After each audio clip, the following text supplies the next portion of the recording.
बोले सोने हाल सास भी अकाल। वाहिगुरु साहिब जी जे हों जाना आखां नाही, कहना कथन ना जाई। गुरा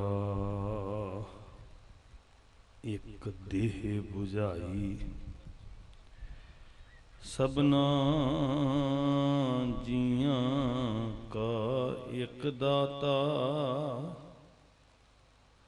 सो मैं विसर ना जाई। गुरा एक देह बुझाई, सबना जियां का एक दाता। सो मैं विसर ना जाई।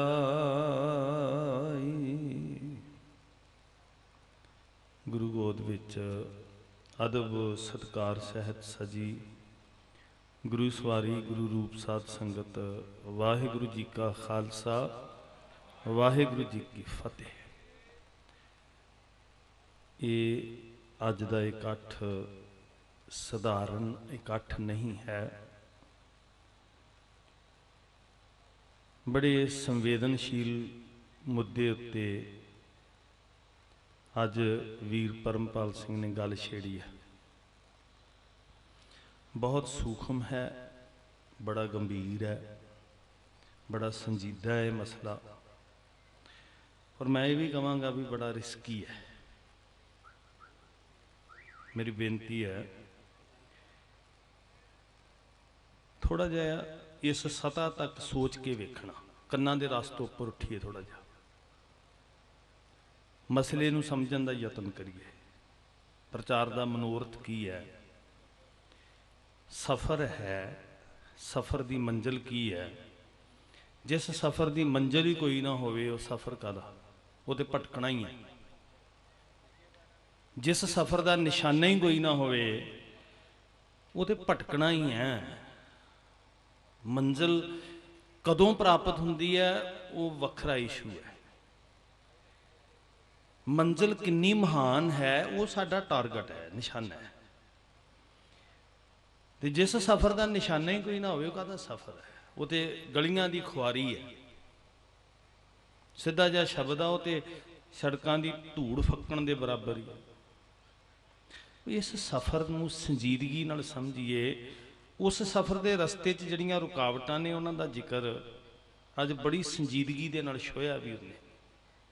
गल गुरमुखो केवल रागी ਸਿੰਘਾਂ ਦੇ ਤੇ ਬੁਲਾਰਿਆਂ ਦੇ नाम अनाउंस करन दी नहीं है। वो नां दी कोई बहुत ही वड्डी गल नहीं है। जे नाम ही लिया जाए तो तां भी तुसीं ते कीर्तन सुनना, तुसीं ते विचार सुननी है। गल ते एक टर्निंग पॉइंट दी है। सफ़र च बड़े मोड़ आउंदे हुंदे है, सफ़र च बड़े उतरा चढ़ाव हुंदे है। जे सफ़र के अंदर मोड़ ही ना मुड़िए तो उत्थे भी शक होने लग पैंदा भी किते गलती तो नहीं तुरे जा रहे असीं। मोड़ आउणा ये सफ़र का एक हिस्सा है। बड़े मोड़ आए सिक्खी के सफ़र अंदर, कदी नवाबियां मिलदियां, कदी जंग हुंदी है, बड़े हालात बदलते हैं साध संगत। तो मैं ये हाथ जोड़ के पहला बेनती करदा भी उस सतह ते आयो जिस सतह की गल हो रही है, क्योंकि साडी मैंटैलिटी इस गल की आदि बन चुकी हुंदी है भी कीर्तन सुनिया ते जां फिर कोई साखी सुनी तो फिर असीं घरां नूं चले गए। बहुत भली गल है, साखी सुननी भी बड़ी जरूरी है, कीर्तन सुनना भी बड़ा जरूरी है, पर इहदी लो दे अंदर अपने फ्यूचर नूं वेखना, अपने प्रैजेंट नूं पहचानना ये बड़ा जरूरी है। इतिहास जां बाणी वो चानण है जिस चानण ने साडा सफ़र सुखाला करना है।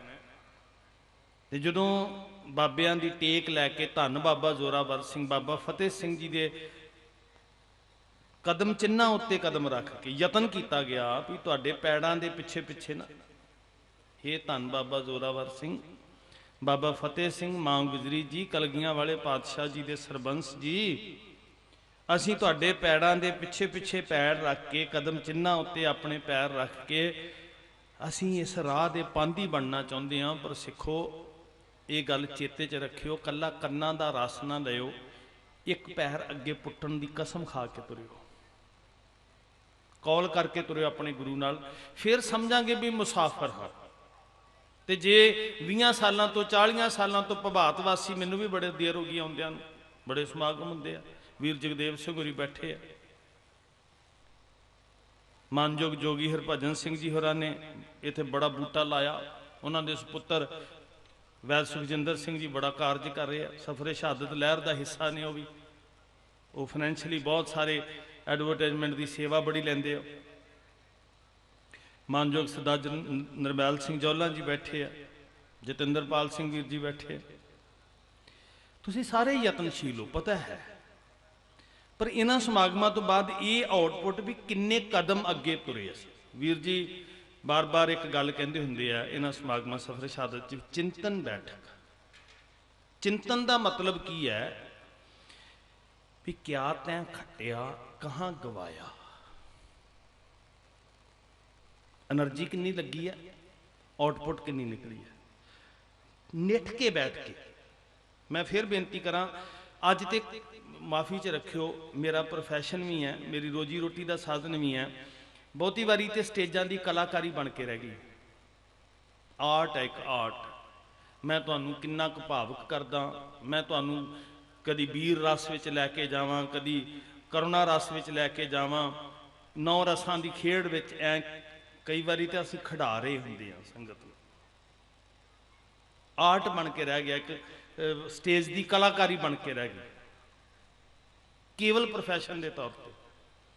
ਔਰ ਮੈਂ ਚਾਹੁੰਦਾ ਤੁਹਾਡੇ ਵਰਗੇ ਸੰਜੀਦਾ ਸਰੋਤੇ, ਔਰ ਸਭ ਤੋਂ ਵੱਡੀ ਮਿਹਰਬਾਨੀ ਇਹ ਹੈ ਵੀ ਗੱਲ ਕੇਵਲ ਪ੍ਰਭਾਤ ਪਿੰਡ ਵਿੱਚ, ਜੀਰਕਪੁਰ ਵਿੱਚ ਨਹੀਂ ਹੋ ਰਹੀ, ਇਸ ਖੇਡ ਸਟੇਡੀਅਮ ਦੇ ਅੰਦਰ ਨਹੀਂ ਹੋ ਰਹੀ। ਦੁਨੀਆ ਦੇ ਕਿੰਨੇ ਦੇਸ਼ ਨੇ, ਗਰਵ ਪੰਜਾਬ, ਫਤਿਹ ਟੀਵੀ, ਸਿੱਖ ਚੈਨਲ, ਸੰਗਤ ਚੈਨਲ, ਅਕਾਲ ਚੈਨਲ, ਕਿੰਨੀਆਂ ਫੇਸਬੁੱਕ, ਕਿੰਨਾ ਸੋਸ਼ਲ ਮੀਡੀਆ। ਅਰਥ ਇਹ ਨਹੀਂ ਹੈ ਵੀ ਇੱਥੇ ਕਿੰਨੀ ਸੰਗਤ ਬੈਠੀ ਹੈ। ਅਸੀਂ ਸਾਰੇ ਦੁਨੀਆ ਭਰ ਵਿੱਚ ਜਿੱਥੇ ਜਿੱਥੇ ਬੈਠੇ ਹਾਂ, ਮੇਰੀ ਹੱਥ ਬੰਨ ਕੇ ਕੌਮ ਦਾ ਚੌਕੀਦਾਰ ਹੋਣ ਦੇ ਨਾਤੇ ਬੇਨਤੀ ਹੈ, ਜਿਹੜੀ ਚਿੰਤਨ ਦੀ ਰੱਟ ਲਾਈ ਜਾਂਦੀ ਹੈ, ਪਹਿਲਾਂ ਉਹਦਾ ਅਰਥ ਸਮਝ ਲਈਏ। ਮੈਨੂੰ ਗੁਰਦਾਸਪੁਰ ਤੋਂ ਨੌਜਵਾਨ ਵੀਰ ਨੇ, ਉਹਨਾਂ ਦਾ ਫੋਨ ਆਇਆ ਵੀ ਹਰ ਵਾਰ ਤੁਸੀਂ ਚਿੰਤਨ ਕਹਿੰਦੇ ਹੋ, ਕੀ ਕੀਤਾ ਚਿੰਤਨ ਅੱਜ ਤੱਕ? ਤੇ ਮੈਂ ਇਹ ਨਹੀਂ ਕਹਿੰਦਾ ਕਿ ਚਿੰਤਨ ਅਸੀਂ 2 ਬੰਦਿਆਂ 4 ਬੰਦਿਆਂ ਨੇ ਰਲ ਕੇ ਕਰਨਾ ਜੀ, ਹਰਪਾਲ ਸਿੰਘ ਤੇ ਕਮਲਪ੍ਰੀਤ ਸਿੰਘ ਬੈਠ ਕੇ, ਜਾਂ ਇਹ 4 ਸਾਥੀ ਸਿੰਘ ਬੈਠ ਕੇ ਤੇ ਚਿੰਤਨ ਹੋ ਗਿਆ। ਨਹੀਂ ਨਹੀਂ, ਤੁਸੀਂ ਜਿੱਥੇ ਜਿੱਥੇ ਬੈਠੇ ਹੋ ਨਾ, ਆਪਣੇ ਬੈੱਡਰੂਮ ਵਿੱਚ, ਆਪਣੇ ਡਰਾਇੰਗ ਰੂਮ ਵਿੱਚ, ਜਿੱਥੇ ਜਿੱਥੇ ਬੈਠੇ ਹੋ, ਕੋਈ ਸਫ਼ਰ 'ਚ ਬੈਠਾ ਆਪਣੀ ਸਕਰੀਨ ਤੇ ਵੇਖ ਰਿਹਾ, ਜਾਂ ਕੋਈ ਕੱਲ ਨੂੰ ਵੇਖੇਗਾ ਬਾਅਦ ਵਿੱਚ ਵੀ, ਕੱਲੇ ਕੱਲੇ ਸਿੱਖ ਨੇ ਇੰਟਰਨਲ ਚਿੰਤਨ ਕਰਨਾ ਹੈ।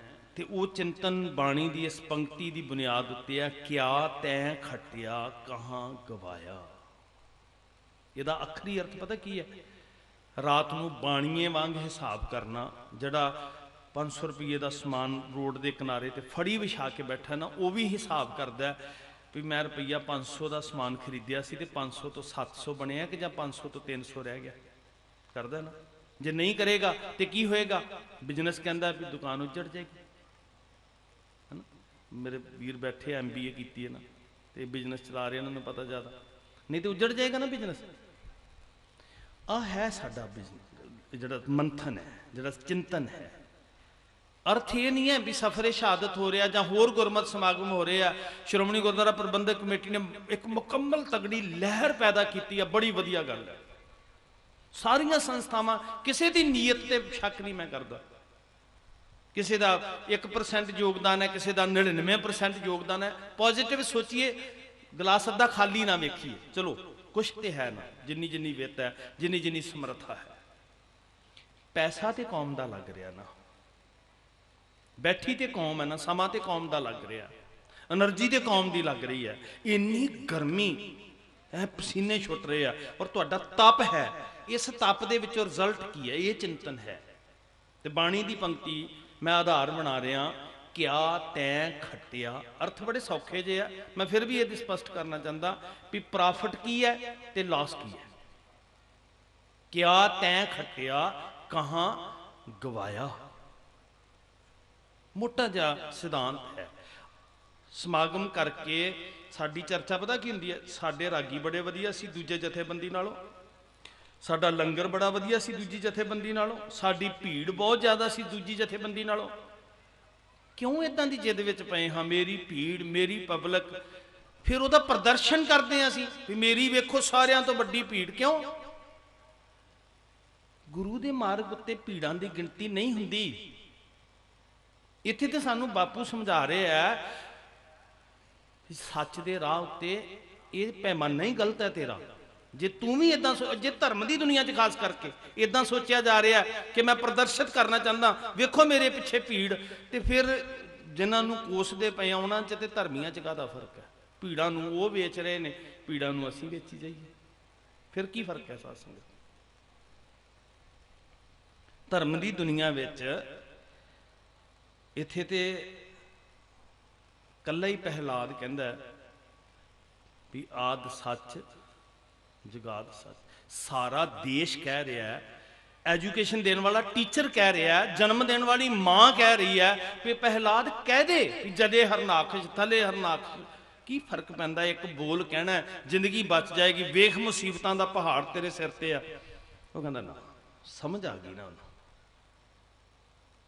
ਔਰ ਸਾਰਾ ਦੇਸ਼ ਇੱਕ ਪਾਸੇ, ਮਾਂ ਵੀ ਉਸ ਕਤਾਰ 'ਚ ਖੜੀ ਆ, ਐਜੂਕੇਸ਼ਨ ਦੇਣ ਵਾਲਾ ਜਿਹਨੇ ਸ਼ਖਸੀਅਤ ਘੜਨੀ ਸੀ ਉਹ ਵੀ ਉਸ ਪਾਸੇ ਖੜਿਆ ਜਿਹਨੇ ਸਿੱਖਿਆ ਦੇਣੀ ਸੀ। ਤੇ ਇੱਕ ਸ਼ਖਸ ਕਹਿ ਰਿਹਾ, ਪੂਰੇ ਦੇਸ਼ ਵਿੱਚ ਇੱਕ ਸ਼ਖਸ ਕਹਿ ਰਿਹਾ ਵੀ ਨਹੀਂ, ਜਲੇ ਹਰਨਾਕਸ਼ ਥਲੇ ਹਰਨਾਕਸ਼ ਨਹੀਂ, ਆਦ ਸੱਚ ਜੁਗਾਦ ਸੱਚ।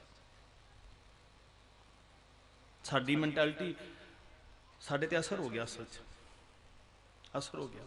ਜਿਨ੍ਹਾਂ ਨੇ ਸਿਰਾਂ ਦੀ ਗਿਣਤੀ ਵੇਚਣੀ ਸੀ ਨਾ, ਉਹਨਾਂ ਦਾ ਅਸਰ ਸਾਡੇ ਤੇ ਹੋ ਗਿਆ, ਤੇ ਅਸੀਂ ਪ੍ਰਦਰਸ਼ਿਤ ਕਰਦੇ ਹਾਂ, ਅਸੀਂ ਗਰੂਰ ਵੀ ਕਰਦੇ ਹਾਂ ਵੀ ਵੇਖਿਆ ਸਾਡਾ ਇਕੱਠ, ਕਿਆ ਤੈਂ ਖੱਟਿਆ। ਬਸ ਆ ਉਟਪੁੱਟ ਕਿ ਮੇਰਾ ਇਕੱਠ, ਮੇਰੀ ਦਾਲ, ਮੇਰੇ ਟੈਂਟ, ਮੇਰਾ ਸਾਊਂਡ। ਬਸ ਹੁਣ ਤੱਕ ਇਮਾਨਦਾਰੀ ਦੇ ਨਾਲ ਮੈਂ ਕੋਸ ਨਹੀਂ ਰਿਹਾ ਕਿਸੇ ਨੂੰ, ਆਪਣੇ ਆਪ ਨੂੰ ਵਿੱਚ ਰੱਖ ਕੇ ਗੱਲ ਕਰ ਰਿਹਾ। ਤੇ ਇਹ ਫਿਰ ਅਰਜ਼ ਕਰਾਂ ਵੀ ਇਹ ਐਨਾਲਿਸਿਸ ਮੇਰਾ ਤੇ ਤੁਹਾਡਾ ਨਹੀਂ, ਇਹ ਕੌਮ ਦਾ ਐਨਾਲਿਸਿਸ ਹੈ ਵੀ ਅਸੀਂ ਹੁਣ ਤੱਕ ਸ਼ਤਾਬਦੀਆਂ ਗਿਣੋ, ਗੁਰਮਤਿ ਸਮਾਗਮ ਗਿਣੋ, ਇੱਕ ਵਧੀਆ, ਮੇਰੀ ਤੇ ਰੋਜੀ ਰੋਟੀ ਹੈ, ਮੈਂ ਕਹਾਂਗਾ ਇੱਕ ਵਧੀਆ ਪ੍ਰੋਫੈਸ਼ਨ ਵੀ ਬਣ ਰਿਹਾ। ਚਲੋ ਠੀਕ ਹੈ, ਗੁਰਸਿੱਖਾਂ ਦਾ ਦਿੱਤਾ ਹੀ ਖਾਣਾ ਹੈ। ਰਿਜ਼ਲਟ ਕੀ ਹੈ ਕੌਮ ਜੀ, ਪੰਥ ਜੀ, ਰਿਜ਼ਲਟ ਕੀ ਹੈ? ਸਿਰ ਜੋੜ ਕੇ ਬੈਠ ਕੇ ਇੱਕਾ ਬਾਣੀ, ਇੱਕ ਗੁਰ, ਇੱਕੋ ਸ਼ਬਦ ਵਿਚਾਰ ਨਾਲ ਜੁੜ ਗਏ। ਸਮਝ ਆ ਗਈ ਸਾਨੂੰ? ਖੰਡੇ ਬਾਟੇ ਦੀ ਪਹੁਲ ਸਾਡੀ ਇੱਕ ਹੋ ਗਈ, ਸਾਡੀ ਰਹਿਤ ਇੱਕ ਹੋ ਗਈ, ਸਾਡੇ ਰਿਜ਼ਲਟ ਸਾਰਥਕ ਆਉਣ ਲੱਗ ਪਏ। ਮੈਂ ਕਹਿ ਰਿਹਾ ਜਿੰਨਾ ਜ਼ਿਆਦਾ ਪ੍ਰਚਾਰ ਹੋ ਰਿਹਾ ਉਨਾ ਟਕਰਾ।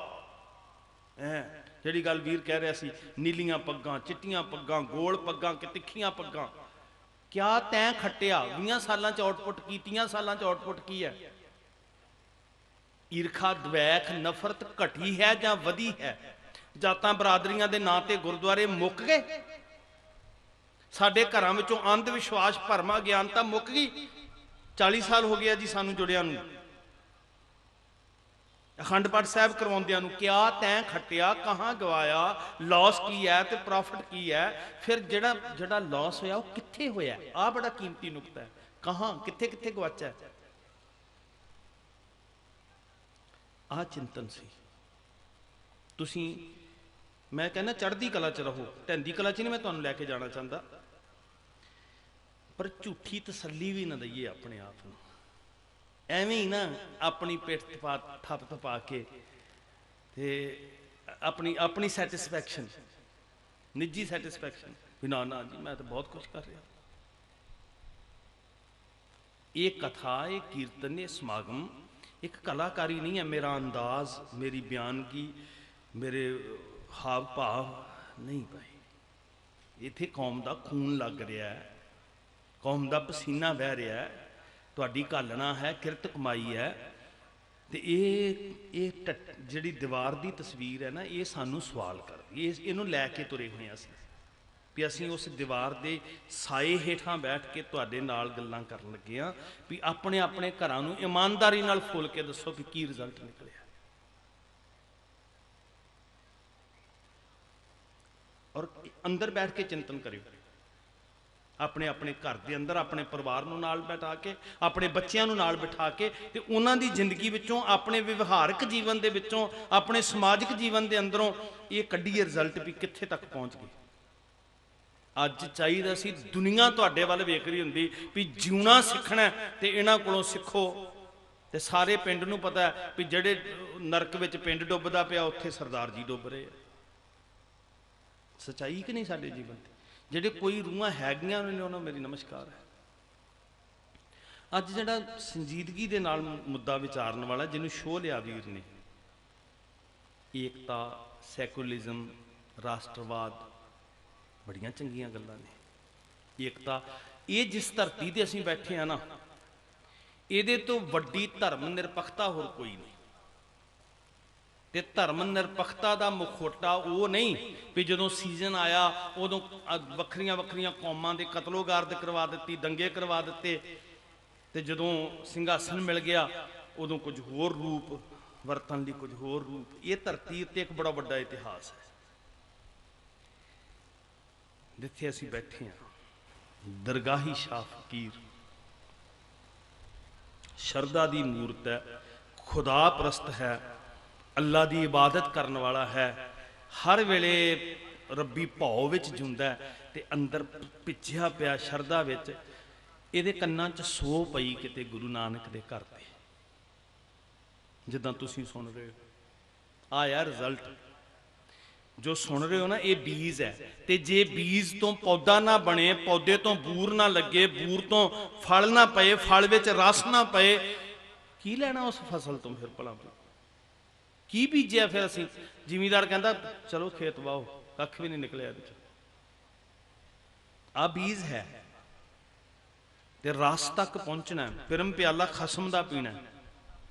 ਤੁਹਾਡੇ ਵਾਂਗੂ ਕੰਨਾਂ ਵਿੱਚ ਸੋ ਪਈ ਦਰਗਾਹੀ ਸ਼ਾਹ ਜੀ ਦੇ, ਦਰਗਾਹੀ ਮੱਲ ਜੀ ਦੇ, ਕੁਝ ਵੀ ਕਹਿ ਲਈਏ, ਉਹਨਾਂ ਦਾ ਨਾਂ ਦਰਗਾਹੀ ਜੀ ਸੀ, ਤੇ ਖੁਦਾ ਖੁਦਾ ਜਪਣ ਵਾਲੇ। ਅੰਦਰ ਭੁੱਖ ਜਾਗੀ ਵੀ ਦਾਤਾ ਇੱਕ ਵਾਰੀ ਦੀਦ ਚਾਹੁੰਦਾ। ਧਰਮ ਨਿਰਪੱਖਤਾ ਕਿਹਨੂੰ ਕਹਿੰਦੇ? ਜਪਦਾ ਖੁਦਾ ਨੂੰ ਹੈ, ਤੇ ਸਮਝ ਉਹਦੀ ਆ ਗਈ ਜਿਹੜਾ ਕਹਿੰਦਾ ਸੀ ਸਭਨਾ ਜੀਆਂ ਕਾ ਇੱਕ ਦਾਤਾ। ਉਹਦੇ ਬਾਰੇ ਸੁਣਿਆ, ਦਰਸ਼ਨ ਚਾਹੁੰਦਾ, ਪਿਆਸ ਲੱਗੀ ਅੰਦਰ, ਤੇ ਮੇਰੇ ਹਜ਼ੂਰ ਨੇ ਦਰਸ਼ਨ ਕਿਸ ਰੂਪ 'ਚ ਦਿੱਤੇ ਇਸ ਧਰਤੀ ਉੱਤੇ। ਤੁਹਾਨੂੰ ਜ਼ਿਆਦਾ ਪਤਾ ਹੈ, ਪਰ ਜਿਹੜੇ ਵਿਦੇਸ਼ਾਂ 'ਚ ਬੈਠੇ ਨੇ ਨਾ, ਉਹਨਾਂ ਨੂੰ ਨਹੀਂ ਪਤਾ। ਮੈਂ ਥੋੜਾ ਜਿਹਾ ਤਾਂ ਇਹਦਾ ਜ਼ਿਕਰ ਕਰਨ ਲੱਗਾ। ਭਾਈ ਜੈਤਾ ਜੀ ਧੰਨ ਗੁਰੂ ਤੇਗ ਬਹਾਦਰ ਸੱਚੇ ਪਾਤਸ਼ਾਹ ਜੀ ਦਾ ਸੀਸ ਲੈ ਕੇ ਦਿੱਲੀ ਤੋਂ ਤੁਰੇ ਆ, ਤੇ ਵੇਖੋ ਰਮਜਾ ਮੇਰਾ ਦਾਤਾ ਕਿਦਾਂ ਪੂਰੀਆਂ ਵਰਤਾਉਂਦਾ। ਇਸ ਧਰਤੀ ਤੇ ਆ ਕੇ ਪੜਾ ਕੀਤਾ, ਤੇ ਸੁੰਦਰ ਪਵਿੱਤਰ ਵਸਤਰ ਦੇ ਅੰਦਰ ਕੁਝ ਲਪੇਟਿਆ ਹੋਇਆ। ਜੈਤਾ ਜੀ ਰਾਤ ਸਫ਼ਰ ਕਰਦੇ ਆ, ਦਿਨੇ ਕਿਤੇ ਨਾ ਕਿਤੇ ਆਪਣੇ ਆਪ ਨੂੰ ਛੁਪਾ ਲੈਂਦੇ ਆ। ਹਕੂਮਤ ਹਲਕਾਏ ਹੋਏ ਕੁੱਤਿਆਂ ਵਾਂਗ ਫਿਰ ਰਹੀ ਹੈ। ਔਰ ਇਹਦੇ ਤੋਂ ਵੱਡੀ ਸਕਸ਼ਟ ਕੀ ਹੋਣੀ ਸੀ ਹਕੂਮਤ ਨੂੰ ਵੀ ਇੱਕ ਗੜ ਹੈ ਦਿੱਲੀ ਦਾ, ਚਾਂਦਨੀ ਚੌਂਕ, ਤੇ ਸੀਸ ਕਿਤੇ ਚਲਿਆ ਗਿਆ, ਧੜ ਕਿਤੇ ਚਲਿਆ ਗਿਆ। ਗੁਰਮੁਖੋ, ਮੈਂ ਬੇਨਤੀ ਕਰਾਂ, ਅੱਜ ਅਸੀਂ ਦਾਈਏ ਬੰਨਦੇ ਆਂ ਵੀ ਸਾਨੂੰ ਸ੍ਰੀ ਗੁਰੂ ਗ੍ਰੰਥ ਸਾਹਿਬ ਜੀ ਦਾ ਸਤਿਕਾਰ ਬੜਾ ਪਿਆਰਾ ਹੈ, ਮੰਨਦੇ ਨਾ ਅਸੀਂ ਸੜਕਾਂ ਤੇ ਉਤਰਦੇ ਆਂ, ਅਸੀਂ ਮਰਨ ਮਰਾਨ ਤੇ ਆਉਂਦੇ ਆਂ। ਭਲੀ ਗੱਲ ਹੈ, ਸਾਡੇ ਹਿਰਦੇ 'ਚ ਜਜ਼ਬਾ ਚਾਹੀਦਾ, ਪਰ ਸਤਿਕਾਰ ਉਹਨਾਂ ਲੋਕਾਂ ਨੇ ਕੀਤਾ ਜਿਨ੍ਹਾਂ ਨੇ ਜ਼ਿੰਦਗੀ ਤਲੀ ਉੱਤੇ ਰੱਖੀ ਸੀ। ਨਾ ਉਹਨੇ ਆਪਣਾ ਘਰ ਵੇਖਿਆ ਸੀ, ਨਾ ਉਹਨੇ ਨਤੀਜਿਆਂ ਦੀ ਪਰਵਾਹ ਕੀਤੀ ਸੀ, ਜਿਹਨੇ ਘਰ ਨੂੰ ਅੱਗ ਲਾ ਦਿੱਤੀ। ਲੱਖੀ ਸਾਹਿਬ ਬਣਜਾਰਾ, ਜ਼ਿੰਦਗੀ ਦੀ ਪਰਵਾਹ ਭਾਈ ਜੈਤਾ ਜੀ ਨੇ ਵੀ ਨਹੀਂ ਕੀਤੀ, ਤੇ ਸੀਸ ਲੈ ਕੇ ਆ ਰਿਹਾ। ਤੇ ਮੇਰੇ ਸਾਹਿਬ ਰਮਜਾਂ ਵਰਤਾਉਣ ਵਾਲੇ ਇਸ ਧਰਤੀ ਤੇ ਪੜਾ ਕੀਤਾ, ਤੇ ਜਿਹੜੇ ਦਰਸ਼ਨਾਂ ਦੀ ਭੁੱਖ 'ਚ ਜੂਰੇ ਸੀ ਨਾ, ਦਰਗਾਹੀ ਮੱਲ, ਉਹਨੇ ਕਿਹਾ ਉਹ ਭਾਗਾਂ ਵਾਲਿਆ, ਮੈਂ ਤੇ ਮੁੱਦਤਾਂ ਦਾ ਉਡੀਕਦਾ ਪਿਆ, ਮੈਨੂੰ ਦੀਦ ਦੀ ਭੁੱਖ ਬੜੀ ਹੈ, ਇਹ ਸਾਰੀ ਰਾਤ ਸਾਹਿਬਾਂ ਦੇ ਸੀਸ ਉੱਤੇ ਨਾ ਵਸਤਰ ਲੈ ਕੇ ਐ ਚੌਰ ਚਲਾਉਂਦਾ ਰਿਹਾ, ਵਸਤਰ ਲੈ ਕੇ ਰੱਜ ਰੱਜ ਦੀਦ ਕੀਤੇ। ਜਦੋਂ ਧੰਨ ਗੁਰੂ ਤੇਗ ਬਹਾਦਰ ਮਹਾਰਾਜ ਦਾ ਮੁਖੜਾ ਤੱਕਿਆ ਤੇ ਨਾਲੇ ਨੇਤਰਾਂ ਚੋਂ ਨੀਰ ਵਹਿੰਦਾ ਵੀ ਦਾਤਿਆ ਮੈਂ ਦਰਸ਼ਨਾਂ ਦੀ ਭੁੱਖ ਰੱਖੀ ਸੀ, ਇਸ ਰੂਪ 'ਚ ਦਰਸ਼ਨ ਦੇਂਗਾ, ਇਹ ਤੇ ਮੈਂ ਸੋਚਿਆ ਵੀ ਨਹੀਂ ਸੀ। ਤੇ ਜਦੋਂ ਜੈਤਾ ਜੀ ਤੁਰਨ ਲੱਗੇ ਨਾ ਸ਼੍ਰੀ ਅਨੰਦਪੁਰ ਸਾਹਿਬ ਨੂੰ, ਫਿਰ ਉਹਨਾਂ ਨੂੰ ਅਰਜ਼ ਕੀਤੀ, ਕਹਿੰਦੇ ਦੀਦ ਦੇਣ ਵਾਲੇ ਨੇ ਦੇ ਦਿੱਤੇ ਆ, ਹੁਣ ਮੇਰੀ ਅਰਜ਼ ਹੈ ਇਸੇ ਜੋਤ ਨੂੰ ਅਰਜ਼ ਵੀ ਕਰੀ ਜਾ ਕੇ ਮੇਰੇ ਨਾਲ ਗੱਲਾਂ ਵੀ ਕਰਨ ਆ ਕੇ। ਤੇ ਫਿਰ ਮੇਰੇ ਕਲਗੀਆਂ ਵਾਲੇ ਸਾਹਿਬ ਦਰਗਾਹੀ ਸ਼ਾਹ ਕੋਲ ਆਏ, ਜਿਹੜਾ ਖੁਦਾ ਖੁਦਾ ਜਪਦਾ, ਜਿਹੜਾ 5 ਵਕਤ ਦਾ ਨਿਵਾਜੀ ਹੈ, ਜਿਹੜਾ ਅੱਲਾ ਨੂੰ ਅਰਾਧਦਾ, ਤੇ ਸਾਨੂੰ ਦੱਸਿਆ ਵੀ ਭੋਲਿਓ ਕੋਈ ਝਗੜਾ ਨਹੀਂ ਜੇ ਅੱਲਾ ਤੇ ਖੁਦਾ ਤੇ ਵਾਹਿਗੁਰੂ ਵਾਲਾ, ਜਿਨ ਪ੍ਰੇਮ ਕੀਓ ਤੇ ਨਹੀਂ ਪ੍ਰਭ ਪਾਇਆ। ਜੇ ਸੈਕੂਲਰਿਜ਼ਮ ਸਿੱਖਣਾ ਸੀ ਨਾ ਤੇ ਆਹ ਸਿੱਖਣਾ ਸੀ। ਧੰਨ ਗੁਰੂ ਤੇਗ ਬਹਾਦਰ ਮਹਾਰਾਜ ਸੀਸ ਦੇ ਰਹੇ ਨੇ, ਤਿਲਕ ਜੰਜੂ ਰਾਖਾ ਪ੍ਰਭ ਤਾਂ ਕਾ, ਜਿਹਦੇ ਨਾਲ ਨਾਤਾ ਕੋਈ ਨਹੀਂ ਹੈ, ਵਾਸਤਾ ਕੋਈ ਨਹੀਂ ਹੈ। ਤੇ ਸਾਹਿਬ ਕਹਿੰਦੇ ਆਹ ਸੈਕੂਲਰਿਜ਼ਮ ਹੈ, ਆਹ ਧਰਮ ਨਿਰਪੱਖਤਾ ਹੈ ਕਿ ਕਿਸੇ ਦੇ ਹੱਕਾਂ ਤੇ ਡਾਕਾ ਨਹੀਂ ਪੈਣ ਦੇਣਾ, ਜਬਰੀ ਕਿਸੇ ਦੇ ਹੱਕ ਖੋਣ ਨਹੀਂ ਦੇਣੇ, ਉਹਦੇ ਵਾਸਤੇ ਸੀਸ ਤੱਕ ਕੁਰਬਾਨ ਕਰ ਦਿਆਂਗੇ। ਸੀਸ ਤਿਲਕ ਜੰਜੂ ਵਾਸਤੇ ਦਿੱਤਾ ਜਾ ਰਿਹਾ, ਬੰਦਗੀ ਤਸਬੀਹ ਵਾਲਾ ਕਰ ਰਿਹਾ, ਤੇ ਦਰਸ਼ਨ ਦੇਣ ਵਾਸਤੇ ਤੇਗ ਵਾਲਾ ਤੇ ਬਾਜ਼ ਵਾਲਾ ਤੇ ਘੋੜੇ ਵਾਲਾ ਉਹ ਚੱਲ ਕੇ ਇਸ ਧਰਤੀ ਤੇ ਫੇਰ ਆ ਰਿਹਾ। ਜੇ ਸਿੱਖਣਾ ਹੈ ਨਾ ਤੇ ਕਲਗੀਆਂ ਵਾਲੇ ਸਾਹਿਬ ਦੇ ਜੀਵਨ ਇਤਿਹਾਸ ਚੋਂ ਸਿੱਖੀਏ ਗੁਰਮੁਖੋ। ਅੱਜ ਮੁਖੋਟੇ ਪਾ ਕੇ ਕਦੀ ਇਸੇ ਜੀਰਕਪੁਰ ਦੀ ਧਰਤੀ ਤੇ ਸਿੱਖਾਂ ਦੀਆਂ ਦਸਤਾਰਾਂ ਉਤਾਰ ਦਿੱਤੀਆਂ ਜਾਂਦੀਆਂ। ਕੀ ਹੈ ਇਹ ਜਨੂਨ? ਮੈਂ ਇਸ ਦੇਸ਼ ਦਾ ਵਫਾਦਾਰ ਹਾਂ ਤੇ ਇਹ ਸਾਬਤ ਕਰਨ ਵਾਸਤੇ ਕਿਸੇ ਮਸੀਤ ਵਿੱਚੋਂ ਕੱਢ ਕੇ ਇਮਾਮ ਦੇ ਚਪੇੜਾਂ ਮਾਰੀਆਂ ਜਾਂਦੀਆਂ। ਮੇਰੀ ਈਨ ਮੰਨੇਗਾ ਫਿਰ ਤੇਰੇ ਤੇ ਮੋਹਰ ਲੱਗੇਗੀ ਕਿ ਤੂੰ ਇਸ ਦੇਸ਼ ਦਾ ਵਫਾਦਾਰ ਹੈ। ਤੂੰ ਕਹਿ ਜੈ ਭਾਰਤ ਜੈ ਮਾਤਾ ਦੇਸ਼ ਦੀ, ਹੁੰਦਾ ਨਾ ਹਰਿਆਣੇ 'ਚ ਹੋਇਆ। ਇਹ ਕਿਸ ਤਰ੍ਹਾਂ ਦਾ ਰਾਮ ਰਾਜ ਹੈ ਜੀ? ਅਸੀਂ ਅਰਦਾਸ ਕਰਦੇ ਹਾਂ ਕਿਤੇ ਇਸ ਧਰਤੀ ਤੇ ਰਾਮ ਰਾਜ ਆ ਜੇ। ਅਸੀਂ ਰੋਜ਼ ਅਰਦਾਸ ਕਰਦੇ ਹਾਂ ਰਾਜ ਕਰੇਗਾ ਖਾਲਸਾ, ਕਿਤੇ ਰਾਜ ਰਾਜਾ ਜਨਕ ਜੀ ਵਰਗਾ ਆਵੇ, ਕਿਤੇ ਰਾਜ ਮਹਾਰਾਜਾ ਰਣਜੀਤ ਸਿੰਘ ਜੀ ਵਰਗਾ ਆਵੇ। ਤੇ ਅਸੀਂ ਰਾਜ ਚੁਣਦੇ ਆ ਨਾ, ਚੁਣਿਆ ਵੀ ਅਸੀਂ। ਤੇ ਸਾਨੂੰ ਨਹੀਂ ਸੀ ਪਤਾ ਵੀ ਇੱਥੇ ਵਸਤਰ ਹੀ ਬਦਲੇ ਆ, ਮੁੜ ਕੇ ਮੁਗਲਾਂ ਵਾਂਗ ਸਾਡੇ ਲੰਗਰਾਂ ਤੇ ਵੀ ਟੈਕਸ ਲੱਗ ਜਾਣਾ ਹੈ ਨਾ।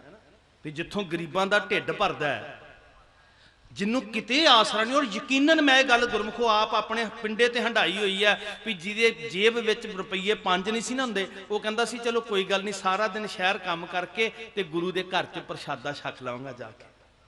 ਹੁੰਦਾ ਜੀ ਗੁਰਮੁਖੋ, ਅੱਜ ਵੀ ਇਦਾਂ ਹੁੰਦਾ। ਅਗਲਾ ਕਹਿੰਦਾ ਦਫ਼ਤਰਾਂ ਦੇ ਧੱਕੇ ਖਾ ਕੇ ਚਲ ਫਤਿਹਗੜ੍ਹ ਸਾਹਿਬ ਦੁਪਹਿਰ ਦਾ ਪ੍ਰਸ਼ਾਦਾ ਤੇ ਛਕਣ ਨੂੰ ਮਿਲ ਜਾਏਗਾ ਨਾ। ਅਸੀਂ ਕਿਹਾ ਜੀ ਹੁਣ ਡਿਕਟੇਟਰਸ਼ਿਪ ਖਤਮ ਹੋ ਗਈ ਆ, ਹੁਣ ਡੈਮੋਕ੍ਰੇਸੀ ਆ ਗਈ। ਮੇਰਾ ਰਾਜਨੀਤੀ ਵਿਸ਼ਾ ਨਹੀਂ ਹੈ, ਪਰ ਜਦੋਂ ਕੋਈ ਰਾਜਨੀਤਿਕ ਧਰਮ ਨੂੰ ਆਪਣਾ ਗੁਲਾਮ ਬਣਾਉਣ ਦਾ ਯਤਨ ਕਰੇਗਾ ਫਿਰ ਧਰਮ ਦਾ ਚੌਕੀਦਾਰਾ ਮੇਰਾ ਵਿਸ਼ਾ ਹੈ। ਰਾਜਨੀਤੀ ਕੀ ਕਰਦੀ ਹੈ, ਕੋਈ ਰਾਜਨੀਤਿਕ ਕੀ ਕਰਦਾ? ਜਦੋਂ ਧਰਮ ਦੇ ਉੱਤੇ ਕੋਈ ਹਾਵੀ ਹੋਏਗਾ ਆ ਕੇ ਤੇ ਧਰਮ ਦੀਆਂ ਅੱਖਾਂ ਦੇ ਸਾਹਮਣੇ ਕਿਸੇ ਦਾ ਹੱਕ ਖੋਇਆ ਜਾ ਰਿਹਾ ਹੋਵੇ, ਕਿਸੇ ਦੀਆਂ ਪੱਗਾਂ ਉਤਰਨ, ਕਿਸੇ ਨੂੰ ਕੱਢ ਕੇ ਧਰਮ ਸਥਾਨ ਤੋਂ ਚਪੇੜਾਂ ਮਾਰੀਆਂ ਜਾਣ, ਫਿਰ ਤੇ ਮੇਰੇ ਗੁਰੂ ਨਾਨਕ ਦਾ ਬਚਨ ਉੱਥੇ ਜਿਹੜਾ ਨਾ ਉਹ ਸਕਾਰਤ ਹੋਣਾ ਬੜਾ ਜ਼ਰੂਰੀ ਆ। ਬੋਲ ਸੁ ਧਰਮੀੜਿਆ ਮੋਨ ਕਤ ਧਾਰੀ ਰਾਮ। ਧਰਮੀ ਕਾਹਦਾ ਹੋਇਆ ਜੇ ਫੇਰ ਮੋਨੀ ਬਣ ਕੇ ਬੈਠ ਜਾਏ? ਉਹਦੇ ਨਿਰਾਈ ਪਖੰਡ ਸੀ ਵੀ ਪੰਜਾਬ ਦੀ ਧਰਤੀ ਉੱਤੇ ਖੂਨ ਦੀ ਹੋਲੀ ਖੇਡੀ ਜਾ ਰਹੀ ਹੈ ਤੇ ਬਾਬਾ ਜੀ ਸਾਰੇ ਉਹ ਸਿੱਧਾਂ ਵਾਂਗੂ ਭੋਰਿਆਂ 'ਚ ਬੈਠੇ ਆ ਜਾਂ ਮੋਨੀ ਬਣ ਗਏ। ਸਿੱਧ ਛੁਪ ਬੈਠੇ ਪਰਬਤੀ ਕੌਣ ਜਗਤ ਕੋ ਪਾਰ ਉਤਾਰਾ। ਉਹੀ ਕੁਝ ਸਾਡੇ ਨਾਲ ਹੋਇਆ। ਜਿੰਨੀ ਦੇਰ ਇੱਥੇ ਹੜ ਵਗਿਆ, ਨੇਰ ਵਗਿਆ ਜ਼ੁਲਮ ਦਾ, ਖੂਨੀ ਹੋਲੀ ਖੇਡੀ ਗਈ 2 ਦਹਾਕੇ 3 ਦਹਾਕੇ, ਉਨੀ ਦੇਰ ਤੇ ਬੈਠ ਕੇ ਅਸੀਂ ਅੰਡਰਗਰਾਉਂਡ ਬੇਸਮੈਂਟਾਂ 'ਚ ਭਗਤੀ ਕਰ ਰਹੇ ਸੀ।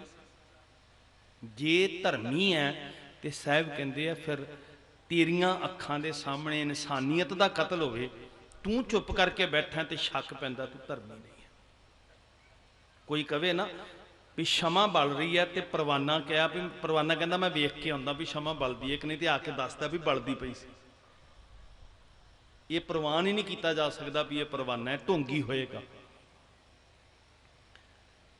ਤਿਲਕ ਜੰਜੂ ਉਤਰ ਰਹੇ ਹੋਣ,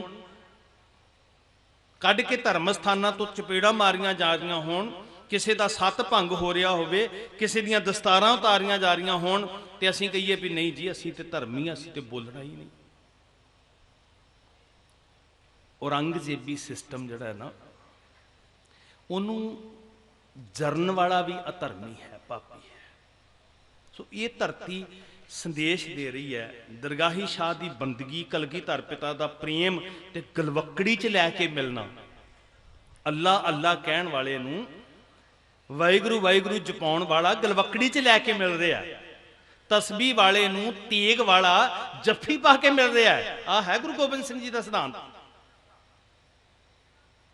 ਐਵੇਂ ਥੋੜਾ ਤਿਲਕ ਜੰਜੂ ਵਾਸਤੇ ਸੀਸ ਦਿੱਤਾ ਜਾਂਦਾ। ਧੋਖਾ ਹੋ ਰਿਹਾ ਤੁਹਾਡੇ ਨਾਲ, ਧੋਖਾ।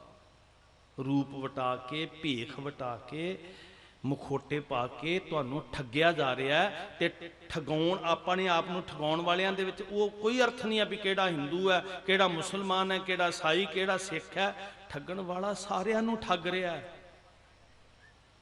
ਧੋਖਾ ਦੇਣ ਵਾਲਾ ਸਾਰਿਆਂ ਨੂੰ ਧੋਖਾ ਦੇ ਰਿਹਾ ਹੈ। ਜਿਸ ਸੈਕੂਲਰਿਜ਼ਮ ਦੀ ਗੱਲ, ਜਿਸ ਏਕਤਾ ਦੀ ਗੱਲ ਅੱਜ ਦਾ ਵਿਸ਼ਾ ਬਣਿਆ, ਅੱਜ ਦਾ ਮੁੱਦਾ ਬਣਿਆ, ਇਹ ਸਮਾਗਮਾਂ ਦੀ ਇੱਕ ਫਿਤਰਤ ਹੈ ਕਿ ਕਿਸੇ ਕਨਸੈਪਟ ਨੂੰ ਲੈ ਕੇ ਗੱਲ ਕੀਤੀ ਜਾਂਦੀ ਹੈ। ਭਾਵੇਂ ਉਹ ਸਟੇਜ ਦੇ ਬੁਲਾਰੇ ਦਾ ਹੋਵੇ, ਭਾਵੇਂ ਕੀਰਤਨੀਆਂ ਦੇ ਕੀਰਤਨ ਦਾ ਹੋਵੇ, ਕਨਸੈਪਟ ਮਿੱਥ ਕੇ, ਵਿਸ਼ਾ ਮਿੱਥ ਕੇ, ਨਿਸ਼ਾਨਾ ਮਿੱਥ ਕੇ, ਕਿਉਂਕਿ ਸਫ਼ਰ ਹੀ ਨਿਸ਼ਾਨੇ ਨਾਲ ਹੁੰਦਾ, ਨਿਸ਼ਾਨਾ ਨਹੀਂ ਤੇ ਸਫ਼ਰ ਕਾਹਦਾ। ਸੋ ਅੱਜ ਦਾ ਜਿਹੜਾ ਨਿਸ਼ਾਨਾ ਸੀ ਵੀ ਸ਼ੈਤਾਨੀਅਤਾਂ ਨੇ ਰਾਸ਼ਟਰਵਾਦ ਦਾ ਚੋਗਾ ਪਹਿਨ ਲਿਆ। ਅਸੀਂ ਵੱਖਵਾਦੀ ਨਹੀਂ ਹਾਂ। ਜਿਹੜੀ ਗੱਲ ਵੀਰ ਪਰਮਪਾਲ ਸਿੰਘ ਨੇ ਕਹੀ ਵੀ ਜੀ ਕਰਦਾ 15 ਅਗਸਤ ਨੂੰ ਸਾਡੀ ਛੱਤ ਤੇ ਵੀ ਤਿਰੰਗਾ ਲੱਗਿਆ ਹੋਵੇ, ਤੇ ਫਿਰ ਉਹ ਲੱਖਾਂ ਸਿੱਖਾਂ ਦੀਆਂ ਲਾਸ਼ਾਂ ਚੇਤੇ ਆਉਂਦੀਆਂ ਜਿਹੜੀਆਂ ਅਜੇ ਇਨਸਾਫ ਡੀਕ ਰਹੀਆਂ ਵੀ ਅਜੇ ਰੁਕ ਜਾਈਏ, ਇਨਸਾਫ ਹੋ ਲੈਂਦੀ ਏ, ਫਿਰ ਗਰਵ ਦੇ ਨਾਲ ਕਵਾਂਗੇ ਵੀ ਤਿਰੰਗੇ ਦੀ ਛਤਰ ਛਾਇਆ ਹੇਠ ਸਾਨੂੰ ਇਨਸਾਫ ਮਿਲ ਗਿਆ। ਅਜੇ 30-32 ਸਾਲ ਹੀ ਹੋਏ ਆ, ਸ਼ਾਇਦ ਅੱਗੇ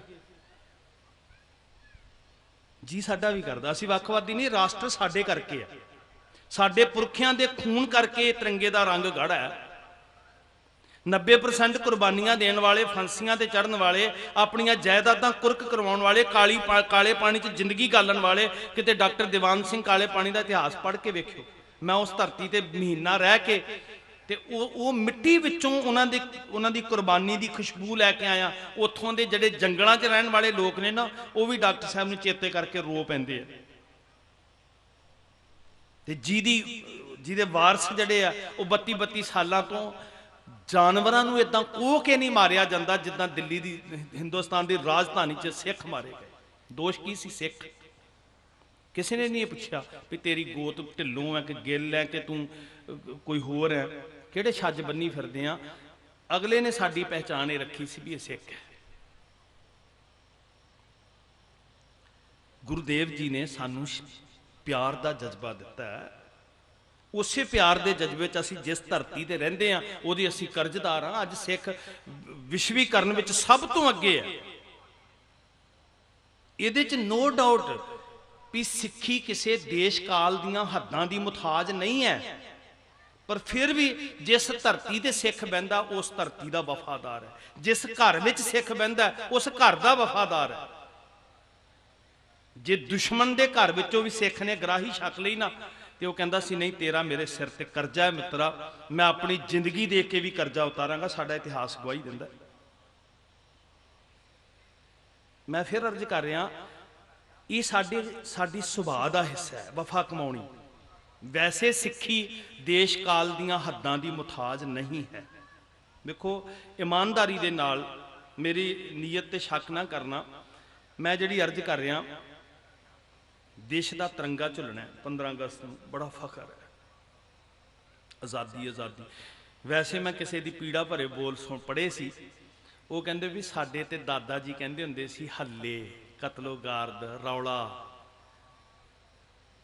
ਖੂਨੀ ਝੜਪਾਂ। ਪਤਾ ਨਹੀਂ ਮਾਸਟਰ ਜੀ ਨੇ ਕਿਹਾ ਸੀ ਵੀ ਆਜ਼ਾਦੀ ਹੈ। ਜਿਨ੍ਹਾਂ ਨੇ ਪਿੰਡੇ ਤੇ ਹੰਡਾਇਆ ਸੀ ਨਾ, ਦਾਦਾ ਜੀ ਨੇ ਨਹੀਂ ਸੀ ਦੱਸਿਆ ਵੀ ਆਜ਼ਾਦੀ ਮਿਲੀ। ਉਹ ਤੇ ਕਹਿੰਦੇ ਸੀ ਹੱਲੇ ਹੋਏ ਸੀ। ਅੱਜ ਵੀ ਕਹਿੰਦੇ ਨਾ ਬਜ਼ੁਰਗਾਂ ਨੂੰ ਪੁੱਛੇ, ਹੱਲਿਆਂ ਵੇਲੇ ਸਾਡੀਆਂ ਧੀਆਂ ਉੱਥੇ ਰਹਿ ਗਈਆਂ, ਹੱਲਿਆਂ ਵੇਲੇ ਸਾਡੀ ਜ਼ਮੀਨ ਜਾਇਦਾਦ ਉੱਥੇ ਰਹਿ ਗਈ। ਤੇ ਸਭ ਤੋਂ ਵੱਡੇ ਚੀਰ ਪਿਆ ਇਸ ਦਿਲ ਵਿੱਚ 15 ਅਗਸਤ ਨੂੰ ਜਿਹਨੂੰ ਚੇਤੇ ਕਰਨਾ ਵੀ ਹੱਲਿਆਂ ਵੇਲੇ ਸਾਡਾ ਨਨਕਾਣਾ ਸਾਹਿਬ ਉੱਥੇ ਰਹਿ ਗਿਆ। ਮਾਸਟਰ ਜੀ ਨੇ ਕਿਹਾ ਸੀ ਵੀ ਆਜ਼ਾਦੀ ਹੈ, ਇਹ ਸਾਡੀ ਵਫਾ ਹੈ ਜਿਹੜੀ ਅਸੀਂ ਨਿਭਾਉਂਦੇ ਹਾਂ। ਬੜਾ ਸੰਵੇਦਨਸ਼ੀਲ ਵਿਸ਼ਾ ਹੈ। ਤੇ ਗੁਰੂ ਨੇ ਸਾਨੂੰ ਜਿਹੜਾ ਮਾਣ ਦਿੱਤਾ ਸੀ ਨਾ, ਇੱਕ ਬਚਨ ਕਹਿ ਕੇ ਗੁਰੂ ਨਾਨਕ ਸਾਹਿਬ ਨੇ ਵੀ ਉੱਜੜ ਜਾਓ, ਅਸੀਂ ਗੁਰੂ ਦੇ ਰਿਣੀ ਹਾਂ। ਤੇ ਅਰਦਾਸ ਕਰਦੇ ਹਾਂ ਵੀ ਸੱਚੇ ਪਾਤਸ਼ਾਹ ਤੇਰਾ ਸਿੱਖ ਉੱਜੜਦਾ ਹੀ ਰਹੇ। ਇਹ ਉਜਾੜਨ ਵਾਲਿਆਂ ਨੂੰ ਵਿਚਾਰਿਆਂ ਨੂੰ ਪਤਾ ਹੀ ਨਹੀਂ ਹੈ। ਤੇਰਾ ਸਿੱਖ ਉੱਜੜੇਗਾ ਤੇ ਕੈਨੇਡਾ ਦੀ ਧਰਤੀ ਤੇ ਅਮਰੀਕਾ ਦੀ ਧਰਤੀ ਤੇ ਖਾਲਸੀ ਪਰਚਮ ਝੁੱਲਣੇ ਹਨ, ਔਰ ਝੁੱਲ ਰਹੇ। ਝੁੱਲੇ ਝੰਡਾ ਰਾਸ਼ਟਰ ਦਾ, ਠੀਕ ਹੈ, ਪਰ ਅਟਾਰੀ ਤੋਂ ਪਾਰ ਨਹੀਂ ਝੁੱਲ ਸਕਦਾ, ਨਹੀਂ ਨਾ ਝੁੱਲੇਗਾ। ਪਰ ਮੇਰੇ ਕਲਗੀਆਂ ਵਾਲੇ ਸਾਹਿਬ ਦਾ ਝੰਡਾ ਝੁੱਲੇਗਾ। ਉਹ ਸਾਰੀ ਕਾਇਨਾਤ ਤੇ ਝੁੱਲ ਰਿਹਾ ਤੇ ਝੁੱਲਦਾ ਰਹੇਗਾ।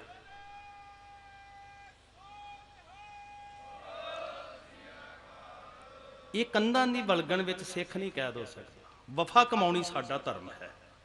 ਉਹ ਜਿੱਥੇ ਖਾਂਦੇ ਆ ਉੱਥੇ ਕਮਾਉਂਦੇ ਆ।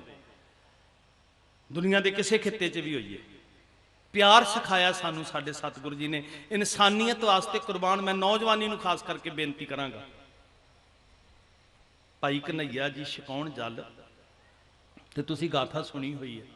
ਮੇਰੀ ਅਰਜ਼ ਹੈ ਬੱਚਿਆਂ ਨੂੰ, ਮੈਂ ਤੁਹਾਡੀ ਸੋਚ ਵਿੱਚੋਂ ਨਫ਼ਰਤ ਤੇ ਈਰਖਾ ਜਿਹੜਾ ਇਸ਼ੂ ਛੁਇਆ ਗਿਆ, ਅੱਜ ਦਾ ਵਿਸ਼ਾ ਹੀ ਇਹ ਹੈ ਵੀ ਇਹ ਨਫ਼ਰਤ ਤੇ ਈਰਖਾ ਦੀ ਰਾਜਨੀਤੀ ਨੂੰ ਖਤਮ ਕਰਦੀ ਹੈ।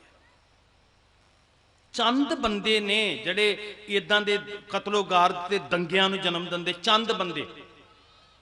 ਸਾਰਾ ਦੇਸ਼ ਨਹੀਂ ਇਦਾਂ ਸੋਚਦਾ। ਤੁਸੀਂ ਬਹੁਤ ਨੇਕ ਲੋਕ ਵੇਖੋਗੇ, ਦਰਗਾਹੀ ਸ਼ਾਹ ਵਰਗੇ ਬੜੇ ਨੇਕ ਪੁਰਖ ਮਿਲਣਗੇ ਤੁਹਾਨੂੰ, ਸ਼ੇਰ ਮੁਹੰਮਦ ਖਾਨ ਮਲੇਰਕੋਟਲੇ ਵਰਗੇ ਜਿਨ੍ਹਾਂ ਨੂੰ ਧਰਮ ਦਾ ਅਹਿਸਾਸ ਹੈ, ਉਹ ਬਹੁਤ ਲੋਕ ਮਿਲਣਗੇ ਤੁਹਾਨੂੰ।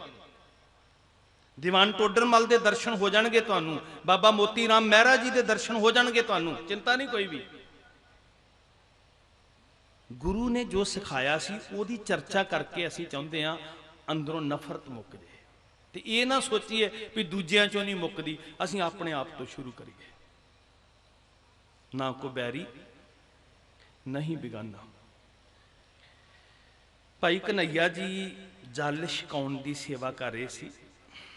ਵਿਸ਼ਵ ਦੇ ਉੱਤੇ ਜਿਹੜਾ ਅੱਜ ਰੈੱਡ ਕਰਾਸ ਦਾ ਮੈਸੇਜ ਹੈ, ਉਹਦੀ ਸੋਚ ਜਿਹੜੀ ਹੈ ਨਾ, ਜਨਮਦਾਤਾ ਉਹ ਗੁਰੂ ਨਾਨਕ ਦਾ ਘਰ ਹੈ, ਤੇ ਉਹ ਪ੍ਰਗਟ ਭਾਈ ਕਨ੍ਹਈਆ ਜੀ ਦੇ ਰੂਪ ਚ ਹੁੰਦੀ ਹੈ। ਕਿਸੇ ਨੇ ਸ਼ਿਕਾਇਤ ਕੀਤੀ, ਮੈਦਾਨੇ ਜੰਗ ਵਿੱਚ ਦੁਸ਼ਮਣ ਨਾਲ ਲੋਹਾ ਲੈਂਦੇ ਆ, ਵੈਰੀ ਧਰਤੀ ਤੇ ਡਿੱਗਦਾ, ਤੇ ਭਾਈ ਸਾਹਿਬ ਉਹਨਾਂ ਦੇ ਮੂੰਹ 'ਚ ਜਲ ਪਾਉਂਦੇ ਆ, ਤੇ ਫਿਰ ਸਾਡੇ ਨਾਲ ਆ ਕੇ ਲੜਨ ਲੱਗ ਪੈਂਦੇ। ਦੁਸ਼ਮਣਾਂ ਨੂੰ ਜਲ ਛਕਾ ਰਹੇ। ਮਹਾਰਾਜ ਮੁਸਕਰਾ ਪਏ, ਕਲਗੀਧਰ ਪਿਤਾ ਜੀ ਤੇ ਸਾਹਿਬ ਨੇ ਇਦਾਂ ਹੀ ਸੰਗਤ ਤੁਹਾਡੇ ਵਾਂਗ ਜੁੜੀ ਹੋਈ ਸੀ। ਸੱਚੇ ਪਾਤਸ਼ਾਹ ਜੀ ਨੇ ਭਾਈ ਸਾਹਿਬ ਜੀ ਨੂੰ ਪੁੱਛਿਆ ਵੀ ਭਾਈ ਸਾਹਿਬ ਜੀ ਇਹ ਸ਼ਿਕਾਇਤ ਕਰਨ ਵਾਲੇ ਕੀ ਕਹਿੰਦੇ ਆ? ਕਾਸ਼ ਕਿਤੇ ਦੁਨੀਆ ਨੂੰ ਇਹ ਗੱਲ ਸਮਝ ਵਿੱਚ ਆ ਜਾਏ, ਔਰ ਅਸੀਂ ਸਮਝਾਉਣੀ ਸਾਡਾ ਫਰਜ਼ ਹੈ। ਵਾਹਿਗੁਰੂ ਕਰੇ ਇਸ ਧਰਤੀ ਤੋਂ ਨਫ਼ਰਤ ਮੁੱਕ ਜਾਏ, ਇਥੋਂ ਐਟਮੀ ਖਤਰੇ ਖਤਮ ਹੋ ਜਾਣ। ਇਹ ਵੈਰ ਦੀਆਂ ਕੰਧਾਂ ਆਪਣੀ ਸ਼ੋਹਰਤ, ਸੌਦੇ, ਸਸਤੀ ਸ਼ੋਹਰਤ, ਸਸਤੇ ਸਵਾਰਥ ਵਾਸਤੇ ਜਿਹੜੀਆਂ ਸੰਸਾਰ ਤੇ ਕੱਢੀਆਂ ਗਈਆਂ ਨਾ, ਇਹਨੂੰ ਤੁਹਾਡੀ ਸੋਚ ਨੇ ਢਾਹ ਕੇ ਢੇਰੀ ਕਰਨਾ। ਆਪਣੇ ਆਪਣੇ ਪਿੰਡਾਂ ਨੂੰ ਜੋੜਨ ਦਾ ਯਤਨ ਕਰੋ, ਇੱਕ ਦੂਜੇ ਦੇ ਨਾਲ ਦੁੱਖ ਸਾਂਝਾ ਕਰਨ ਦਾ ਯਤਨ ਕਰੋ, ਹਮਦਰਦੀ ਲੈ ਕੇ ਆਓ। ਸਾਡੇ ਮੱਥੇ ਤੇ ਇਹਦੇ ਤੋਂ ਵੱਡਾ ਕਲੰਕ ਕੀ ਹੋਏਗਾ? ਮੈਂ ਖਬਰ ਪੜ੍ਹੀ 25,000 ਦੇ ਕਰਜ਼ੇ ਦੇ ਪਿੱਛੇ ਕਿਸਾਨ ਮਜ਼ਦੂਰ ਨੇ ਆਤਮ ਹੱਤਿਆ ਕਰ। 25,000 ਦਾ ਕਰਜ਼ਾ, ਉਹ 25 ਲੱਖ ਦਾ ਲੰਗਰ ਲਾਉਣ ਵਾਲੇ ਲੋਕ, ਤੇ ਉਹਨਾਂ ਦੇ ਸਾਹਮਣੇ ਇੱਕ 25,000 ਦੇ ਕਰਜ਼ੇ ਪਿੱਛੇ ਇੱਕ ਘਰ ਉੱਜੜ ਜਾਏ। ਆਤਮ ਹੱਤਿਆ ਇੱਕ ਮਨੁੱਖ ਨੇ ਨਹੀਂ ਕੀਤੀ, ਉਹ ਘਰ ਨੇ ਆਤਮ ਹੱਤਿਆ ਕੀਤੀ ਹੈ। ਘਰ ਦਾ ਮੁਖੀ ਸੁਸਾਈਡ ਕਰ ਰਿਹਾ, ਤੇ ਪਿੱਛੇ ਘਰ ਦਾ ਕੀ ਰਹਿ ਜਾਂਦਾ? ਬੱਚੇ, ਅਬਲਾ ਇਸਤਰੀ ਜਿਹੜੀ ਵਿਧਵਾ ਹੋ ਕੇ ਸਮਾਜ ਦੇ ਤਾਨਿਆਂ ਤੋਂ ਵਿਚਾਰੀ ਆਪਣਾ ਆਪ ਬਚਾਉਂਦੀ ਫਿਰਦੀ ਹੈ, ਤੇ ਉਹਨਾਂ ਦੇ ਸਾਹਮਣੇ ਜਿਹੜੇ 25 ਲੱਖ ਦਾ ਲੰਗਰ ਲਾ ਰਹੇ ਆ, ਤੇ 25,000 ਦੇ ਪਿੱਛੇ ਇੱਕ ਬੰਦਾ ਸੁਸਾਈਡ ਕਰ ਲੇ। ਪਿਰਤ ਨਹੀਂ ਨਾ ਪਈ, ਪਿਰਤ ਨਹੀਂ ਪਈ ਕਿ ਅਸੀਂ ਮੂੰਹ 'ਚ ਰੋਟੀ ਪਾਉਣ ਦੀ ਬਜਾਏ ਕਿਸੇ ਦੀ ਤੰਗੀ ਤੁਰਸ਼ੀ ਨੂੰ ਵੀ ਸਮਝਣਾ ਹੈ। ਅਸੀਂ ਤੇ ਲੱਕੜਾਂ ਸੁੱਟ ਕੇ ਛਬੀਲ ਲਾਉਣ ਲੱਗ ਪਏ ਵੀ ਰਾਹ ਰੋਕ ਕੇ ਢਿੱਡ ਤੇਰਾ ਪਾੜ ਜੇ ਤੇ ਪਾਣੀ ਸਾਡਾ ਮਿੱਠਾ ਪੀ ਕੇ ਜਾ। ਥੋੜਾ ਜਿਹਾ ਬਦਲੀਏ ਨਾ ਕਨਸੈਪਟ, ਥੋੜਾ ਜਿਹਾ ਸ਼ਰਮ ਨਹੀਂ ਆਉਂਦੀ ਵੀ ਜੇ ਕੋਈ 25,000 ਦੇ ਬਦਲੇ ਸਾਡੇ ਪਿੰਡ ਦੇ ਵਿੱਚ ਇੱਕ ਬੰਦਾ ਉਹਦਾ ਟੱਬਰ ਹੀ ਉੱਜੜ ਜਾਏ, ਕਿੱਥੇ ਗਈ ਇਨਸਾਨੀਅਤ ਸਾਧ ਸੰਗਤ? ਆਹ ਸਿਖਾਈ ਗੁਰੂ ਸਾਹਿਬ ਨੇ। ਪਹਿਲਾਂ ਅਸੀਂ ਪੰਜਾਬ ਦੇ ਲੋਕ ਕਸਮ ਖਾਈਏ। ਮੈਂ ਤੁਹਾਨੂੰ ਬੇਨਤੀ ਕਰਦਾ, ਫਤਿਹਗੜ੍ਹ ਸਾਹਿਬ ਘੱਟੋ ਘੱਟ 4-5 ਹਜ਼ਾਰ ਲੰਗਰ ਥੋੜੇ ਜਿਹੇ ਥਾਂ 'ਚ ਲੱਗਦਾ, ਤੇ ਜਿੰਨੇ ਵੀਰ ਲੰਗਰ ਲਾਉਣ ਵਾਲਿਆਂ ਨੇ, ਮੈਂ ਉਹਨਾਂ ਨੂੰ ਬੇਨਤੀ ਕਰਦਾ, ਲੰਗਰ ਲੈ ਕੇ ਆਉਣ ਤੋਂ ਪਹਿਲਾਂ ਆਪਣੇ ਪਿੰਡ ਦਾ ਸਰਵੇ ਕਰਕੇ ਵੇਖੋ ਕਿ ਕੋਈ ਸੁਸਾਈਡ ਕਰਨ ਦੀ ਤਿਆਰੀ ਤੇ ਨਹੀਂ ਕਰੀ ਬੈਠਾ। ਨਾ ਆਇਓ ਫਤਿਹਗੜ੍ਹ ਸਾਹਿਬ, ਉੱਜੜਦਾ ਘਰ ਬਚਾ ਲਓ। ਗੁਰੂ ਖੁਸ਼ ਹੋਏਗਾ ਤੁਹਾਡੇ ਤੇ, ਮੈਂ ਦਾਅਵਾ ਕਰਦਾ। ਜੇ ਤੁਹਾਨੂੰ ਲੱਗਦਾ ਨਾ ਪਾਪ ਲੱਗੇਗਾ ਵੀ ਅਸੀਂ ਲੰਗਰ ਨਹੀਂ ਲਾਇਆ, ਤੇ ਇਹ ਪਾਪ ਅਰਦਾਸ ਕਰਿਓ ਹਰਪਾਲ ਸਿੰਘ ਨੂੰ ਲੱਗ ਜਾਏ, ਤੁਸੀਂ ਪਾਪ ਤੋਂ ਮੁਕਤ ਹੋ ਜਾਓਗੇ। ਮੈਂ ਕਹਿੰਦਾ ਕੋਈ ਫਾਇਦਾ ਨਹੀਂ ਹੋਇਆ ਹੋਣਾ ਧੱਕੇ ਨਾਲ ਮਿੱਸੇ ਪ੍ਰਸ਼ਾਦੇ ਛਕਾਉਣ ਦਾ, ਜੇ ਪਿੰਡ ਕੋਈ ਭੁੱਖ ਨਾ ਮਰ ਗਿਆ ਤੇ। ਆਹ ਸਿਖਾਇਆ ਸੀ ਗੁਰੂ ਨੇ ਸਾਨੂੰ। ਕਨਈਆ ਜੀ ਇਹ ਕੀ ਕਹਿੰਦੇ ਆ? ਬਸ ਮੈਂ ਇਹ ਗੱਲ ਕਹਿ ਕੇ ਸਮਾਪਤੀ ਕਰਦਾ। ਕੌਮ ਦੇ ਬੜੇ ਪਿਆਰੇ ਕੀਰਤਨੀ ਭਾਈ ਮਹਿਤਾਬ ਸਿੰਘ ਜੀ ਸੱਜ ਗਏ, ਉਹ ਤੁਹਾਨੂੰ ਨਿਹਾਲ ਕਰਨਗੇ। ਸਿਰਫ ਇੱਕ ਪੀੜਾ ਦੀ ਸਾਂਝ ਪਾ ਰਹੇ ਹਾਂ ਵੀ ਵਾਹਿਗੁਰੂ ਕਰੇ ਅਸੀਂ ਕਿਸੇ ਪਾਸੇ ਨੂੰ ਤੁਰ ਪਈਏ, ਦਿਸ਼ਾ ਜੀ ਸਾਨੂੰ ਲੱਭ ਜਾਏ। ਮੈਂ ਅਰਜ਼ ਕਰਦਾ ਤੁਹਾਨੂੰ, ਵੇਖੋ ਸ਼੍ਰੋਮਣੀ ਗੁਰਦੁਆਰਾ ਪ੍ਰਬੰਧਕ ਕਮੇਟੀ ਨੇ ਜਿੱਥੇ ਪ੍ਰਚਾਰ ਦੀ ਲਹਿਰ ਸ਼ੁਰੂ ਕੀਤੀ ਹੈ, ਕੁਝ ਈਵੈਂਟਸ ਵੀ ਅਸੀਂ ਸਾਂਝੇ ਕੀਤੇ ਸੀ ਵੀ ਸਮਾਜਿਕ ਬੁਰਾਈਆਂ ਦੇ ਉੱਤੇ ਵੀ ਕਿਸੇ ਤਰ੍ਹਾਂ ਰੋਕ ਪਾਈਏ। ਆ ਜਿਹੜਾ ਫਜ਼ੂਲ ਖਰਚੇ ਤੇ ਤੁਸੀਂ ਸਾਥ ਦਿਓ। ਔਰ ਮੈਨੂੰ ਇੱਕ ਬੜੀ ਵਧੀਆ ਗੱਲ ਲੱਗੀ, ਕੱਲ ਇੱਕ ਪਿੰਡ ਦੇ ਸਰਪੰਚ ਸਾਹਿਬ ਮਿਲੇ, ਅਸੀਂ ਸ਼ੁਰੂਆਤ ਕੀਤੀ ਸੀ ਖਰੜ ਦੇ ਹਲਕੇ ਤੋਂ, 95 ਪਿੰਡਾਂ ਤੱਕ ਉਹ ਵੀਰਾਂ ਨੇ ਪਹੁੰਚ ਕਰ ਲਈ। ਤੇ ਉਹਨੇ ਇੱਕ ਗੱਲ ਬੜੀ ਪਿਆਰੀ ਕਹੀ, ਮੈਂ ਸਾਰੇ ਪਿੰਡਾਂ ਵਾਲਿਆਂ ਨੂੰ ਕਹਿੰਦਾ ਧਿਆਨ ਚ ਦਿਓ, ਰੱਖਿਓ। ਉਹ ਕਹਿੰਦੇ ਜਦੋਂ ਮੈਂ ਇਲੈਕਸ਼ਨ ਲੜੀ ਸੀ, ਕੁਦਰਤੀ ਹੈ ਜਦੋਂ ਇਲੈਕਸ਼ਨ ਤੇ ਖੜ ਜੇ ਤੇ ਫਿਰ ਇੱਕ ਧਿਰ ਬਣ ਜਾਂਦੀ ਹੈ ਨਾ, ਵਿਰੋਧੀ ਧਿਰ ਵੀ ਹੋਣੀ ਹੈ। ਉਦਾਂ ਭਾਵੇਂ ਆਪਸ ਚ ਗਿਲਾ ਸ਼ਿਕਵਾ ਨਹੀਂ ਹੁੰਦਾ, ਪਰ ਵੋਟਾਂ ਤੇ ਵੰਡੀਆਂ ਹੀ ਜਾਂਦੀਆਂ ਨੇ ਨਾ। ਤੇ ਉਹ ਭਾਈ ਸਾਹਿਬ ਜੀ ਕਹਿੰਦੇ 350 ਵੋਟ ਮੇਰੇ ਵਿਰੁੱਧ ਪਈ ਸੀ, ਤੇ ਜਿੱਦਣ ਪਿੰਡ ਵਿੱਚ ਇਹ ਮਤੇ ਪਾਸ ਕਰਨੇ ਸੀ ਵੀ ਕੋਈ ਮੋੜਵੀਆਂ ਮੁਕਾਣਾ ਨਹੀਂ ਕਰੇਗਾ, ਕੋਈ ਰਸਗੁੱਲੇ ਗੁਲਾਬ ਜਾਮਨ ਨਹੀਂ ਬਜ਼ੁਰਗਾਂ ਦੇ ਮਰਨ ਤੇ ਖਵਾਏਗਾ, ਕੋਈ ਮੁੜਦੀ ਗੱਡੀ 40-50-100 ਬੰਦਾ ਨਹੀਂ ਲੈ ਕੇ ਜਾਏਗਾ, ਦੂਜੀ ਬਰਾਤ ਲੈ ਕੇ ਚਲੇ ਜਾਂਦੇ। ਕੁਝ ਕਹਿੰਦੇ ਅਸੀਂ ਮਤੇ ਜਦੋਂ ਪਾਏ ਤੇ ਜਿਨ੍ਹਾਂ ਨੇ 350 ਵਿਰੋਧੀ ਵੋਟ ਪਈ ਸੀ ਨਾ, ਇੱਕ ਵੀ ਬੰਦਾ ਐਸਾ ਨਹੀਂ ਨਿਕਲਿਆ ਜਿਹਨੇ ਮਤੇ ਤੇ ਸਾਈਨ ਨਾ ਕੀਤੇ ਹੋਣ। ਏਕਤਾ ਵੀ ਆਏਗੀ ਤੁਹਾਡੇ ਪਿੰਡਾਂ 'ਚ, ਫਾਇਦਾ ਵੀ ਮਿਲੇਗਾ ਤੁਹਾਨੂੰ, ਫਾਇਦਾ ਵੀ। ਜਿਹੜੇ ਥੋੜੇ ਜਿਹੇ ਰਾਜਨੀਤਿਕ ਸੇਵਾ ਕਰਨ ਵਾਲੇ ਵੀਰ ਹੈ, ਮੈਂ ਉਹਨਾਂ ਨੂੰ ਬੇਨਤੀ ਕਰਾਂਗਾ ਤੁਹਾਨੂੰ ਫਾਇਦਾ ਵੀ ਮਿਲੇਗਾ, ਪਰ ਇਹਨੂੰ ਕਿਸੇ ਧੜੇ ਦੇ ਅਧੀਨ ਨਾ ਕਰਿਓ, ਇਹਨੂੰ ਇਨਸਾਨੀਅਤ ਦੇ ਅਧੀਨ ਕਰਿਓ। ਬੜਾ ਕੁਛ ਹੈ, ਬਹੁਤ ਕੁਛ ਹੈ ਜਿਹੜਾ ਹੁਣ ਕੱਲਾ ਕਥਾ ਕੀਰਤਨ ਨਹੀਂ, ਪ੍ਰੈਕਟੀਕਲ ਨਿਕਲਣਾ ਪੈਣਾ ਪਿੰਡ ਪਿੰਡ ਤੇ ਹਰ ਦਰਵਾਜ਼ੇ ਤੇ ਦਸਤਕ ਦੇਣੀ ਪੈਣੀ ਹੈ। ਜੇ ਉੱਜੜਦੇ ਘਰ ਬਚਾ ਲਾਂਗੇ ਤੇ ਕੋਈ ਕਥਾ ਸੁਣਨ ਆ ਜਾਏਗਾ, ਤੇ ਜੇ ਸੁਣਨ ਵਾਲੇ ਹੀ ਨਾ ਰਹੇ ਤੇ ਕਥਾ ਕਿਹਦੇ ਲਈ ਕਰਾਂਗੇ? ਕਿਹਾ ਸੀ ਸਾਡੇ ਇਤਿਹਾਸ ਨੇ, ਜੋ ਪੰਥੀ ਨਾ ਰਹਾ ਤਾਂ ਗ੍ਰੰਥ ਕੀ ਕੌਣ ਮਾਨੇਗਾ ਨਾਥ ਜੀ। ਪਹਿਲਾਂ ਇਹਨਾਂ ਤੋਂ ਬਚਾ ਲਈਏ ਜਿਹੜੇ ਵਿਚਾਰੇ ਉੱਜੜਦੇ ਪਏ ਆ, ਫਿਰ ਗ੍ਰੰਥ ਦੀ ਵੀ ਸੁਣਨ ਵਾਲੇ ਆ ਜਾਣਗੇ। ਭਾਈ ਸਾਹਿਬ ਜੀ ਨੂੰ ਮਹਾਰਾਜ ਕਹਿੰਦੇ ਅੱਗੇ ਵੀ ਇਹ ਕਹਿੰਦੇ ਨੇ ਦੁਸ਼ਮਣਾਂ ਨੂੰ ਪਾਣੀ ਪਿਆਂਦਾ, ਕਹਿੰਦਾ ਜੀ ਨਹੀਂ।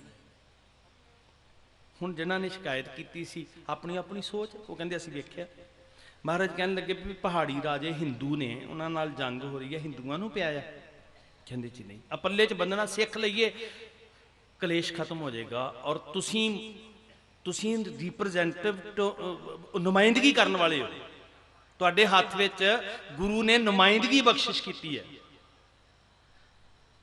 ਸਮੁੱਚੇ ਵਿਸ਼ਵ ਦੀ। ਖਾਲਸਾ ਅਕਾਲ ਪੁਰਖ ਦੀ ਫੌਜ ਹੈ ਨਾ, ਤੇ ਅਕਾਲ ਪੁਰਖ ਦੇ ਨੁਮਾਇੰਦੇ ਦਾ ਕੀ ਫਰਜ਼ ਹੁੰਦਾ ਹੈ?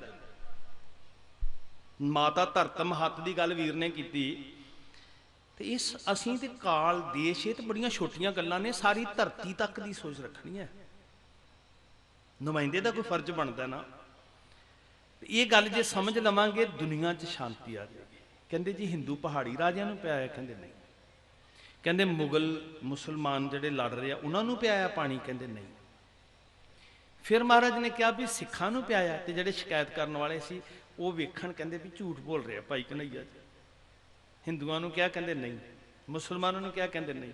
ਜਦੋਂ ਕਿਹਾ ਸਿੱਖਾਂ ਨੂੰ ਪਿਆਇਆ ਤੇ ਉਹ ਸੋਚ ਅੰਦਰ ਆਇਆ ਨਾ ਵੀ ਹੁਣ ਇਹ ਜ਼ਰੂਰ ਕਹਿਣਗੇ ਵੀ ਹਾਂ ਸਿੱਖਾਂ ਨੂੰ ਪਿਆਇਆ। ਮਹਾਰਾਜ ਕਹਿਣ ਲੱਗੇ ਸਿੱਖਾਂ ਨੂੰ ਪਿਆਇਆ? ਕਹਿਣ ਲੱਗਾ ਨਹੀਂ। ਤਵੱਜੋ ਦਿਓ, ਕਮਾਲ ਦੀ ਗੱਲ ਹੈ। ਮੈਦਾਨ ਵਿੱਚ ਤੇ ਸ਼ਿਕਾਇਤ ਕਰਨ ਵਾਲਿਆਂ ਦੀ ਸੋਚ ਸੀ ਵੀ ਜਾਂ ਪਹਾੜੀ ਰਾਜੇ ਨੇ ਹਿੰਦੂ ਨੇ, ਜਾਂ ਮੁਗਲ ਫੌਜਾਂ ਨੇ ਮੁਸਲਮਾਨ ਨੇ, ਤੇ ਜਾਂ ਫਿਰ ਸਿੱਖ ਹੈ। ਪਾਣੀ ਨਾ ਹਿੰਦੂਆਂ ਨੂੰ ਪਿਆਇਆ, ਨਾ ਮੁਸਲਮਾਨਾਂ ਨੂੰ ਪਿਆਇਆ, ਨਾ ਸਿੱਖਾਂ ਨੂੰ ਪਿਆਇਆ। ਤੇ ਮਹਾਰਾਜ ਨੇ ਉਹਨਾਂ ਦੇ ਸ਼ੰਕੇ ਨਿਵਰਤ ਕਰਨ ਲਈ ਤੇ ਸਾਨੂੰ ਜਾਚ ਸਿਖਾਉਣ ਲਈ, ਅਕਲ ਦੇਣ ਲਈ ਮਹਾਰਾਜ ਕਹਿਣ ਲੱਗੇ ਭਾਈ ਕਨ੍ਹਈਆ ਜੀ ਫਿਰ ਪਿਆਇਆ ਕਿਹਨੂੰ ਹੈ? ਤੇ ਭਾਈ ਸਾਹਿਬ ਕਹਿਣ ਲੱਗੇ ਮਹਾਰਾਜ ਮੈਨੂੰ ਕੋਈ ਦੂਜਾ ਦਿਸਦਾ ਹੀ ਨਹੀਂ, ਮੈਂ ਉਹਦੇ ਮੂੰਹ 'ਚ ਪਾਣੀ ਪਾਉਂਦਾ, ਮੈਨੂੰ ਸਾਰਿਆਂ 'ਚ ਤੇਰਾ ਰੂਪ ਦਿਸਦਾ ਜਿਹਦੇ ਮੂੰਹ 'ਚ ਪਾਣੀ ਪਾਉਂਦਾ। ਜੋ ਦਿਸੈ ਸੋ ਤੇਰਾ ਰੂਪ, ਜੋ ਦਿਸੈ ਸੋ ਤੇਰਾ ਰੂਪ। ਤੇ ਜੇ ਕਿਤੇ ਗਰੀਬ ਦੇ ਮੂੰਹ ਵਿੱਚ ਆ ਗੁਰੂ ਦੀ ਗੋਲਕ ਦਾ ਪੈਸਾ ਪੈ ਗਿਆ ਨਾ, ਇਹ ਨਾ ਸੋਚਿਓ ਵੀ ਅਹਿਸਾਨ ਕਰ ਦਿੱਤਾ ਜਾਂ ਲੋਕੀ ਕੀ ਕਹਿਣਗੇ, ਕਹਿਓ ਗੁਰੂ ਦੇ ਮੂੰਹ ਵਿੱਚ ਹੀ ਪਾਇਆ। ਪਿਆਰ ਆ ਜਾਏ, ਨਫ਼ਰਤ ਖਤਮ ਹੋ ਜਾਏ। ਇਹ ਬਹੁਤ ਛੋਟੀਆਂ ਸੋਚਾਂ ਨੇ ਤੇ ਗੰਦੀਆਂ ਸੋਚਾਂ ਨੇ ਜਿਨ੍ਹਾਂ ਲੋਕਾਂ ਨੇ ਦੇਸ਼ ਅੰਦਰ ਇਦਾਂ ਦੀ ਖਲਬਲੀ ਮਚਾਈ ਹੈ ਤੇ ਮੁਖੌਟਾ ਪਾਉਂਦੇ ਰਾਸ਼ਟਰਵਾਦ ਦਾ। ਮੈਂ ਜ਼ਿੰਮੇਵਾਰੀ ਨਾਲ ਕਹਿੰਦਾ ਵੀ ਇਹ ਭਿਆਨਕ ਸੋਚ ਰੱਖਣ ਵਾਲਿਆਂ ਦੇ ਉੱਤੇ ਤੇ ਦੇਸ਼ ਧਰੋਹ ਦਾ ਪਰਚਾ ਹੋਣਾ ਚਾਹੀਦਾ। ਇਹ ਦੇਸ਼ ਦੇ ਟੁਕੜੇ ਕਰਾ ਕੇ ਰੱਖ ਦੇਣਗੇ, ਨਹੀਂ ਵਫਾਦਾਰ ਇਹ ਲੋਕ।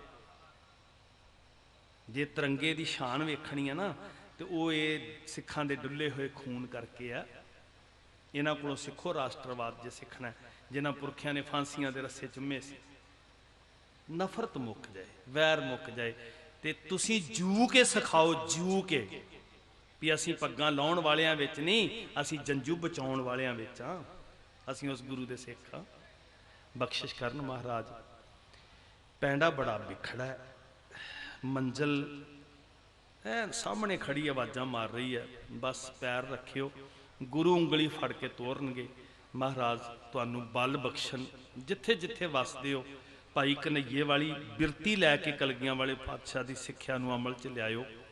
ਬਹੁਤ ਤੁਹਾਡਾ ਧੰਨਵਾਦ। ਬੜਾ ਹੀ ਪਿਆਰਾ ਪ੍ਰਬੰਧ ਕੀਤਾ ਸਾਰੇ ਨੌਜਵਾਨ ਵੀਰਾਂ ਨੇ। ਪ੍ਰਭਾਤ ਪਿੰਡ ਨਾਲ ਮੇਰੀ ਬੜੀ ਪੁਰਾਣੀ ਸਾਂਝ ਹੈ।